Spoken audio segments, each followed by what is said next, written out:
महर्षि मेही की सूक्तियाँ। संपादक स्वामी आशुतोष। महर्षि मेही जी के कुछ अनमोल वचनों का संग्रह चेतावनी के संदर्भ में। निडर होकर बैठे हुए हो, कब तुम्हें काल की ठोकर लगेगी और तुम संसार से चले जाओगे ठिकाना नहीं। इसलिए चेतो और ईश्वर भजन करो। अपने शरीर को विषयों में फंसाकर नरक मत बनाओ, इसे विषयों से हटाकर शिवालय बनाओ। जीवन स्वल्प है, यह बाल युवा और वृद्ध होता है, फिर एक दिन राम नाम सत्य है कहकर शमशान में ले जाकर जला देता है। यह देखकर आपको ज्ञान होना चाहिए कि एक दिन हमारी भी हालत यही होगी। जो कहे कि हमको बाल बच्चों की सेवा तथा अपने काम धंधों से फुर्सत नहीं है, हम भजन ध्यान क्या करेंगे, तो मैं कहता हूँ कि आपको मरने की फुर्सत है। यदि आपको मरने की फुर्सत नहीं है तो क्या मौत इसको मान सकती है? क्षणभंगुर शरीर, स्वल्प जीवन काल और दुख परिणामी क्षणिक विषय सुख में लवलीन रहते हुए जो माते रहते हैं और इसी में अपना कुशल समझते हैं, वे अत्यंत भूल में हैं।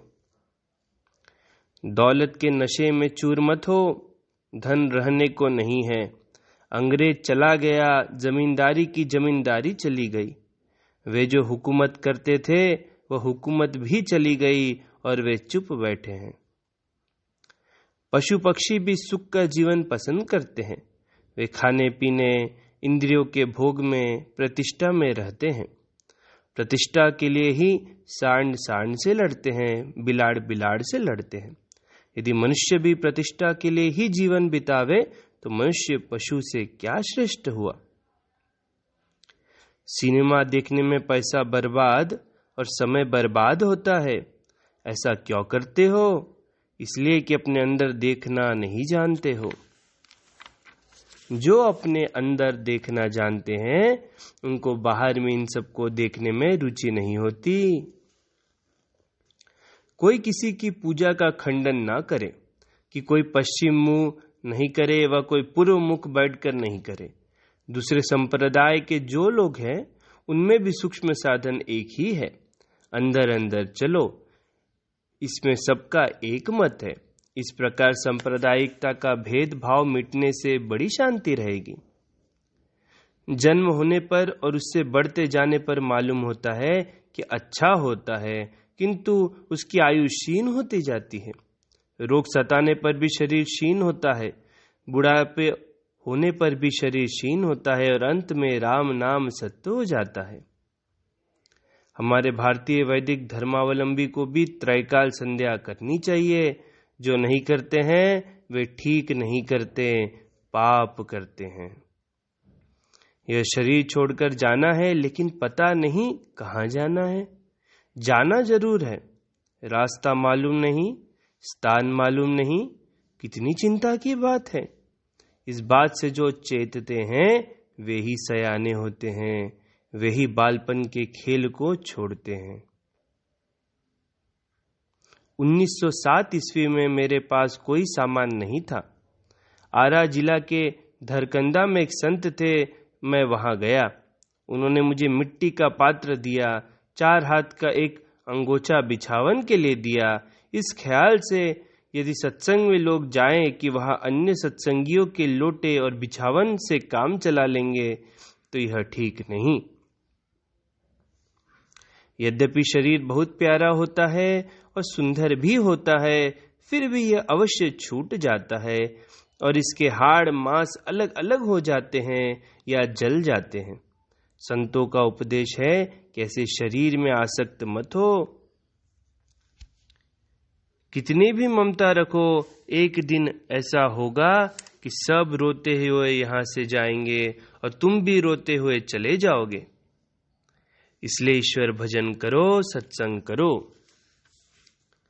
ऐश्वर्य वाले, कम ऐश्वर्य वाले, जिनको जैसा सुख मिलता है वे उससे संतुष्ट नहीं होते। वह सुख भी सदा नहीं रहता।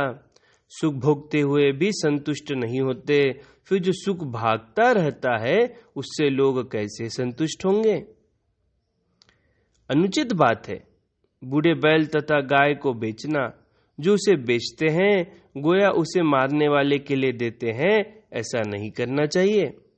जैसे माता पिता बूढ़े हैं उनकी सेवा अवश्य करो, ऐसा नहीं कि उसका वध कर दो। उसी तरह बूढ़े गाय बैल की सेवा करो। जीवन में युवावस्था बल की है, इसमें स्वार्थ और परमार्थ दोनों की पूंजी बढ़ाओ, नहीं तो बुढ़ापे में कष्ट पाओगे। ये जो रिद्धि सिद्धि हैं ये शक्तियां मोक्ष मार्ग में बाधक हैं। ये कम दर्जे की चीजें हैं। जो महान है वे इन शक्तियों में नहीं फंसते और वे ईश्वर तक जाते हैं। जिस प्रकार बाह्य प्रतिमा को देखकर उसका रूप मन में गठन कर ध्यान करते हैं, उसी तरह ज्योति और अंतर्नाद को बाहर में देख व सुनकर भीतर में गठन व ध्यान नहीं किया जाता है। वे गुरु गम्य युक्ति की साधना से स्वतः ही अंदर में विदित होते हैं। असत्य को सत्य कहकर पकड़ बैठे हो और इसमें शांति चाहते हो, कभी होने को नहीं है। लोगों को चाहिए कि दोनों में सम रहे, दुख आवे तो सहन करे, सुख को भी सहन करे। लोग दुख को सह लेते हैं लेकिन सुख को नहीं सह सकते, क्योंकि संपत्ति पाकर बुद्धि विकृत हो जाती है। लक्ष्मी का मद होता है, लोग पगला जाते हैं। प्रभुता हो जाती है तो बाहर बन जाते हैं, बहरे बन जाते हैं, दूसरे की सुनते नहीं। बिना ईश्वर भक्ति का जीवन असार है। वह मनुष्य शरीर वाला जीवन पशु जीवन हो जाता है। खाना पीना आराम से रहना, यदि इतना ही मनुष्य में रह गया तो मनुष्यत्व क्या? बैल की तरह नहीं होना चाहिए। जैसे बैल जो एक खेत में खाता है उसको मार लगती है, फिर वो उसी खेत में जाता है। उसी तरह जिस काम से हमको हानि होती है पुनः उसी काम को हम करने दौड़ते हैं।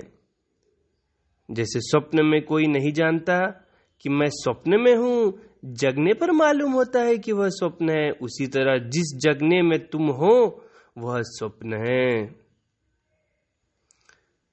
धन से, तंदुरुस्ती से, इज्जत से और विद्या से लोगों को भला होता है, ये बात सभी को ही जानते हैं।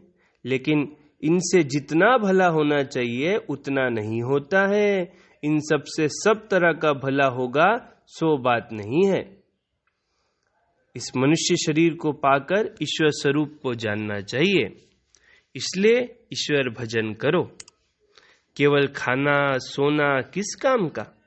पशु भी खाता सोता है, मनुष्य शरीर इसके लिए नहीं है।